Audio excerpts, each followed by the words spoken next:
yucca, and this is. That's what I was about to ask. Well, yeah. You have. Yeah. Look, the final disposition could easily take the form of a lower enriched uranium in order to provide for the use in a peaceful nuclear program. I certainly think that is one of, if not, well, let me just say one of the disposition ideas. Again, because this is a fresh announcement, the final resting place for that material, some of it may be here, some of it may not be here.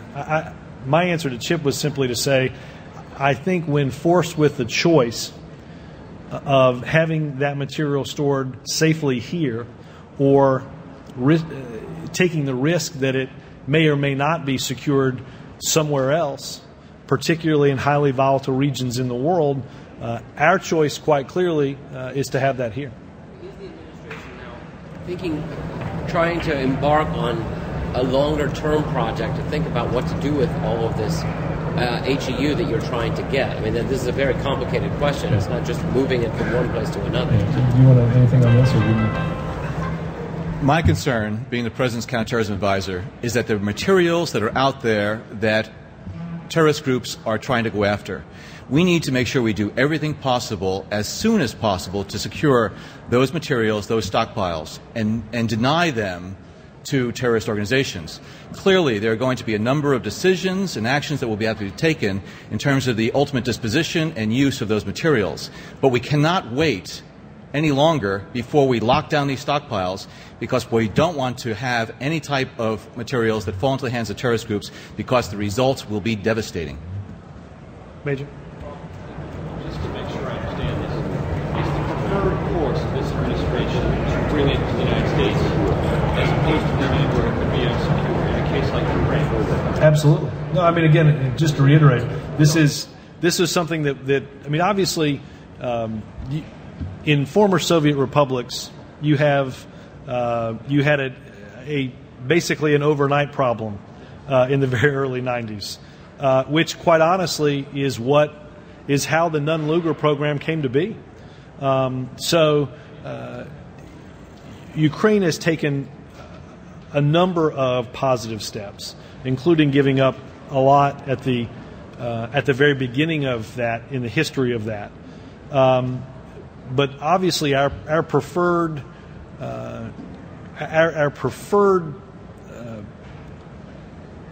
action is to ensure the security. And I would say that there will be a lot of things that are discussed with individual countries and collectively over the next few days. Some countries have highly enriched uranium, some don't.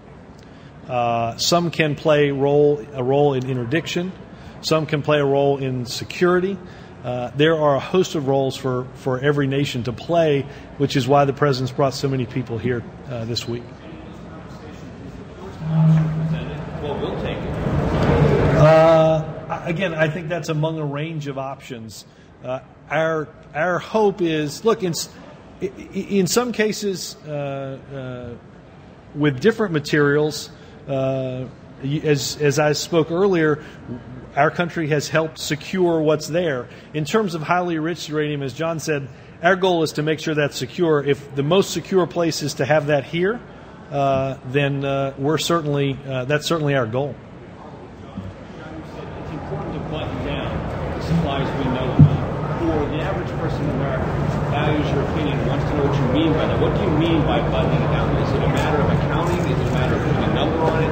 Having a place that we can inspect that has 16 master blocks? I mean, what is it that buttons it down? Well, it's all of the above. It's making sure that they understand exactly the nature of their stockpiles, the inventories, the security procedures that are in place at various facilities throughout the world. It's the movement. It's the transport. It's the people who are working at these facilities. There is a gamut of responsibilities that nations have As Robert said, there are some countries that have these facilities that need to do a better job of locking down these materials and denying them the opportunity for terrorists to take advantage of whatever vulnerabilities might be out there. That's why these discussions are taking place. They've been taking place over the past 15 months at the expert level to identify all the parts of the broader nuclear security architecture that we really need to make sure is as strong as possible. I mean, there's no general enforcement mechanism or enforcement out there. These are agreements that nations make to each other. What is the means by which to check, to verify that these commitments are being met? Well, I can assure you that over the course of the next 2 years, as I said, the United States will provide whatever technical assistance is necessary to ensure that the movement of a very dangerous and not easy to handle material that's accomplished. I mean, Major, we're not signing any formal mechanism today, but I would say the commitments made between those two leaders, the president feels confident in understanding as well what we'll then begin to provide, along with other nations in the world, for the ability to lock this stuff down. Yes, ma'am. Well, this morning CNN did an interview with the president of Ukraine, and he specifically said that this material would be going to Russia. He did not mention the United States.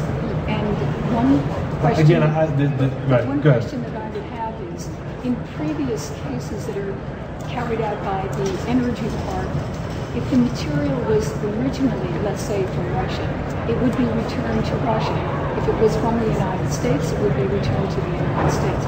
So it seems a bit confusing why it would come to the United States. Well, again, I simply said that it could. The final destination, and we talked about this before I came out here, had yet to have been finally determined. Again, our goal is to ensure that whether we're providing the assistance for someone else to secure it, whether it comes here, there are an entire range of secure options that are exponentially better than the up-in-the-air risk that we face today with the ability for this type of material to slip out of where it is and into somebody else's hands that seeks to do us and other nations great harm. It just seems rather odd that you would announce this without knowing where that material would be going. Well, this is 10 years in the making.